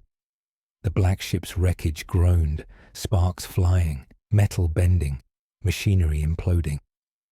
Every surface in the room vibrated with the resonance of a universe teetering on the edge of destruction. Rick lunged, taking one hand on Morty's wrist, pulling with every ounce of strength he could muster. The boy cried out, a sound half human, half echoing across dimensions. For a moment, the tendrils faltered. Morty's glow dimmed slightly. The world seemed to hold its breath. Rick gritted his teeth and surged forward, ignoring the pain in his chest and arms, every muscle screaming as the nearest null field shattered beneath him. He reached for Morty fully, grasping one trembling hand. Morty's fingers tightened reflexively. Their connection flared, sending a shockwave through the chamber, pushing back against the entity's probing tendrils. The Inquisitor raised his blade, chanting a final litany of severance. But Rick knew it would only delay the inevitable. The entity's presence had grown too vast, its consciousness stretching across the planet and through the fractured walls of the lab. Only Morty's own will could anchor him and prevent complete assimilation. Rick shouted at Morty to fight, to reject the allure of power, to cling to the spark of his own fragile humanity. The boy's lips quivered as he whispered that he could feel himself being pulled apart, that the voice inside promised understanding and the end of fear. Rick's eyes burned with tears and fury. He reminded Morty of Earth, of family, of chaos and laughter, of the multiverse waiting beyond this nightmare. He reminded him that surrender was a choice, not destiny. Morty's eyes met Rick's fully for the first time in what felt like an eternity. The glow shifted, faltered, splitting as though his consciousness was straining against the invading force. The entity shrieked, a sound that resonated through reality itself, bending metal and stone, cracking the chamber further. Its tendrils flexed, testing Rick's hold, testing Morty's resolve. Rick gritted his teeth and pulled harder, focusing every thought, every memory, every scrap of connection between them into that single point of contact. Morty's body arched violently, a scream of pain and defiance splitting the chamber. Then, gradually, the tendrils of the entity recoiled, the resonance pulling back, bending, unable to fully claim the boy. A calm, terrible stillness fell. The chamber trembled faintly, the broken machinery settling. The entity's shadow lingered beyond the ceiling, vast and patient, but retreating, frustrated. Morty collapsed against Rick, small and human again, shaking violently. Rick held him, refusing to let go, refusing to acknowledge the full scope of what had just passed. The sisters knelt, exhausted, their null field sputtering but still alive. The Inquisitor lowered his blade, pale and rigid, eyes narrowed with calculation. Outside the fractured lab, the crimson planet pulsed like a living heart, still alive, still aware, still hungry. But for now, the bridge of realities had held. Rick's hands trembled as he whispered that he wouldn't let go. Morty's voice, small and human again, whispered back that he was still with him. The Inquisitor, silent and watchful, realized that for the first time since the breach, Morty's will had altered the course of fate. But the planet outside and the entities it birthed had not forgotten. Something far greater, far older, waited still, patient, immovable, and inevitable. And Rick knew that their fight was only beginning. The lab lay in ruin around them, a graveyard of shattered consoles, broken glass, and scorched stone. The black ship's remains groaned beneath the weight of the psychic storm, its metal hull twisted and warped, yet still faintly holding together.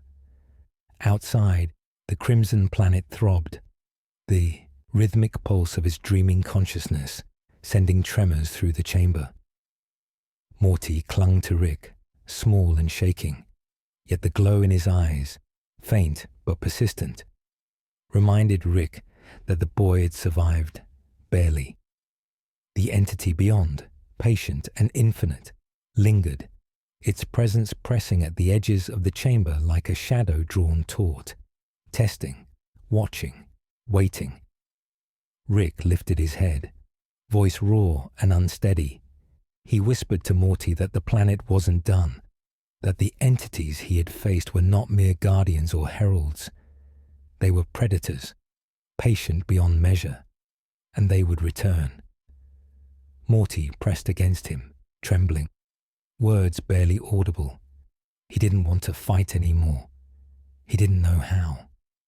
Rick's own heart twisted at the thought. He realized that the child was exhausted in every sense, physically, mentally, and psychically. The boy had fought forces older than stars, and now he faced the final choice. The decision the warp had been shaping since the moment they arrived.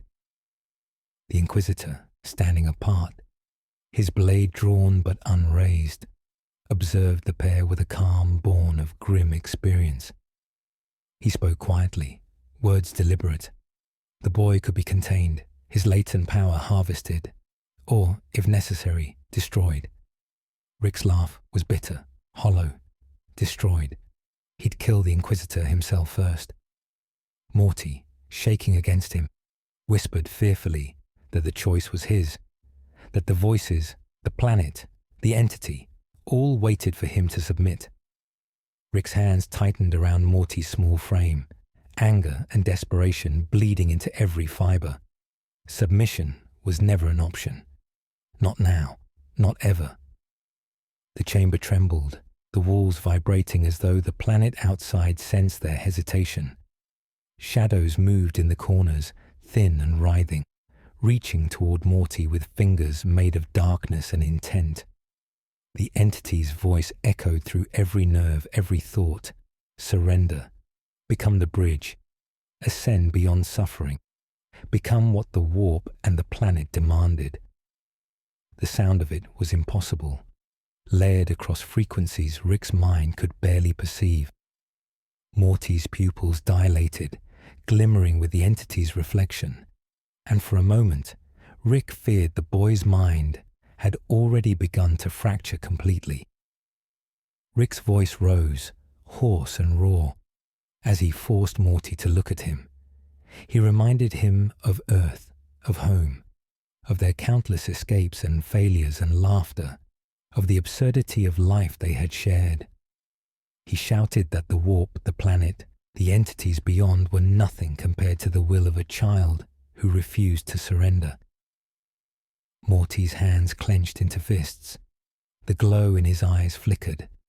His trembling body stiffened as though fighting invisible chains. The entity hissed through him, whispering promises and terror alike. But Rick's voice remained anchored, steady, desperate, unyielding. The Inquisitor advanced slowly, raising his blade, but Rick shoved Morty backward, placing himself between the boy and the ritualistic strike. The sisters flinched under the pressure of his defiance, their null fields flaring. The chamber shook violently, and shards of stone fell from the fractured ceiling. The planet's heartbeat reverberated through every surface, through every breath, through every thought. Rick understood the truth. No physical force could stop what waited outside. Only Morty's will, his choice, could prevent the completion of the entity's design. Morty's voice broke free, faint but distinct. He whispered that he was afraid, that he wanted to run, to hide, to do anything but face the inevitable. Rick nodded fiercely, his own tears blurring his vision, and told him that fear was acceptable, that it was natural, but it would not decide his fate. Morty inhaled shakily, feeling the warmth and defiance radiating from Rick's presence.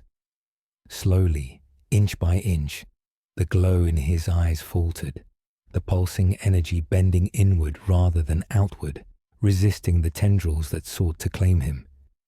The entity outside pressed again, a wave of malevolence that threatened to shatter reality, yet Morty's own psychic pulse matched it, a fragile shield of defiance echoing across the chamber.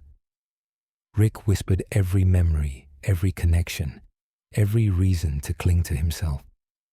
The voices of the warp faltered in the face of a child's choice, not surrender, not submission, but assertion. Morty's body quivered violently, a final scream tearing from his lips, not of pain, but of refusal. The tendrils recoiled, the entity's presence recoiling with restrained fury, and for a moment, silence reigned. Rick's arms enveloped him fully, grounding him, anchoring him to the fragile reality of their existence. The chamber trembled gently as the planet's heartbeat slowed, its intent blocked, frustrated. The Inquisitor lowered his blade, grim, silent, realizing that the boy had survived by defiance alone. Morty collapsed against Rick, shaking, sobbing, his energy spent, but human once more. Rick whispered in his ear that it was over, for now, but that the universe would never forget what they had done, nor would it forgive. The shadows beyond the chamber began to recede, the crimson light dimming, the pulse of the planet fading. The tendrils withdrew into the cracks of reality, but Rick knew they were only waiting, patient, eternal. Morty lifted his head, exhausted, eyes bloodshot but alive. Rick pressed a hand to his cheek, telling him he had done what no one could have expected, resisted. Morty whispered, voice trembling, that he had felt the power, had almost given in, but had chosen himself. Rick smiled faintly, a grim, feral thing. He told him that courage was not the absence of fear, but the decision to act despite it. The Inquisitor muttered something about containment protocols, about inevitability, about the warp's long memory, but Rick ignored him. Morty was safe, for now. The entity had not won. The bridge between realities remained uncompleted, and yet, as Rick glanced toward the fractured viewport, the crimson planet still throbbed, vast and alive, watching, waiting, patient. The choice had been made, but the darkness beyond the black ship and the dreaming world would never relent. The universe itself had witnessed Morty's defiance. The endless dark still waited, and somewhere, far beyond the lab and the planet, the whispers promised that the reckoning was only beginning. The chamber lay in battered silence, a hushed witness to the psychic maelstrom that had threatened to unravel both Morty and the planet. Smoke curled from fractured conduits, dust hung thick in the stagnant air, and every surface bore the scars of raw, unbridled power. Morty sat trembling in Rick's arms, small and fragile yet alive, his breathing shallow and uneven. The glow in his eyes had faded, leaving behind the fragile spark of a child who had seen the very edges of existence and refused to surrender. Rick pressed a hand to his shoulder, feeling the tremors still rippling from the residual psychic energies. His mind raced, calculating, reassembling the fragments of reality around them. But he knew the true threat had not ended. It had merely been delayed. Outside, the crimson planet pulsed faintly beneath the fractured remains of the black ship, a heartbeat measured in centuries. The entity that had sought Morty's essence lingered just beyond perception, its vast consciousness folded into the terrain itself. Rick had forced the bridge to collapse before it could fully claim Morty, but he understood that patience was an entity's greatest weapon. It waited, eternal, and in its patience lay inevitability. The whispers of the warp still brushed at Morty's ears, fragments of promises, threats, and dark truths that the boy barely registered. Rick held him tighter, whispering over the static of fear and the fading hum of the entity. He had survived, for now. The Inquisitor stepped forward cautiously, his blade lowered but still drawn. His eyes, narrow and unyielding, scanned the chamber, taking stock of the devastation. He murmured that such anomalies rarely survived encounters of this magnitude. The black ship had been pulled into the gravity of the planet itself, and yet here they remained, alive. He regarded Rick with a mix of suspicion and acknowledgement, noting that it had been human intervention, not the sisters' null fields alone, that had anchored Morty. Rick's lips curled in a faint, grim smile. Even the Inquisitor could not deny the boy's defiance. Rick shifted, cradling Morty, and looked toward the fractured viewport. The crimson sky above the demon world stretched endlessly, each lightning bolt carving glyphs of unfathomable meaning across the clouds. The planet itself shimmered with a life that was not organic, not mechanical, but something older, something that had watched civilizations rise and fall, consuming their psyches and feeding on their fear. Morty's whisper drew Rick back from the window. He had felt it, the lingering echo, the pull at his essence, the sense that somewhere, in the folds of the Imperium, the entity had not forgotten. Morty had survived, but the war between his will and the infinite hunger of the warp was not yet complete. Rick exhaled sharply, leaning back against the shattered wall as he surveyed the wreckage. The sisters moved quietly to reinforce the damaged null fields, murmuring prayers and ritual incantations in voices devoid of hesitation or fear. The Inquisitor's gaze remained fixed on Morty, calculating the next steps, noting the psychic imprint left behind by the encounter.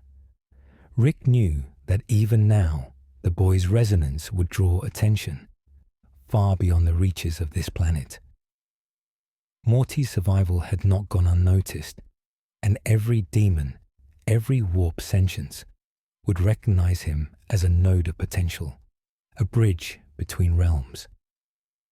Rick's hand tightened around Morty's shoulders, grounding him as the whispers began to fade into distance, yet never fully disappearing. The child lifted his head slowly, eyes wide and unsteady, searching Rick's face for reassurance. Rick leaned down, voice low and steady despite his exhaustion. He told Morty that the universe was vast, cruel, and unrelenting, but he would always fight for him, always anchor him in the small, fragile light of their connection. Morty's trembling eased slightly, though a shadow of what he had endured still lingered in his gaze. Rick whispered that courage was not the absence of fear, but the act of standing against it, and that this world, the planet, the entity, the infinite horrors waiting, was not enough to define him. Morty's lips quivered, a faint nod acknowledging the truth, a fragile assertion of will. The Inquisitor approached, blade sheathed now, voice measured. He said that Morty's survival could not remain unobserved. His latent power was a beacon, and the Imperium would need to decide how to channel it, contain it, or purge it. should the boy's resonance continue to grow. Rick shot a glare sharp enough to cut stone. He spat that no one, no creed, no empire would claim Morty while he lived. The Inquisitor nodded once, acknowledging the defiance, yet aware that the scales of the universe would not pause for sentiment. Morty's presence now altered the currents of fate, a fact Rick had only begun to comprehend. The shattered remnants of the black ship groaned, vibrating under the weight of the planet's subtle but constant pull. Rick glanced upward, eyes tracing the outline of the spire, now partially collapsed, yet still ominous against the stormy crimson sky. Somewhere beyond the veil of reality, the entity stirred, patient, watching, recording, remembering. Rick felt it in his bones, a pressure he could not entirely ignore, the knowledge that the threat was not destroyed, only delayed. Morty's defiance had been enough to repel the immediate danger, but the Imperium was eternal, and it never forgot. Rick shifted, lifting Morty fully into his arms and stepping toward the hatch leading to the fractured corridors beyond. The Inquisitor followed silently, the sisters flanking them, their null fields still sparking faintly as they moved. Rick whispered to Morty that survival did not guarantee safety, only opportunity, the chance to fight again, to continue defying the tide of the warp, and to hold on to what was human in a universe that had forgotten mercy. Morty's small hand clutched his sleeve tightly, a silent promise that he would try, that he would endure, that he would remain tethered to the fragile light Rick represented. The planet's heartbeat persisted, distant but insistent, echoing through the remaining structure.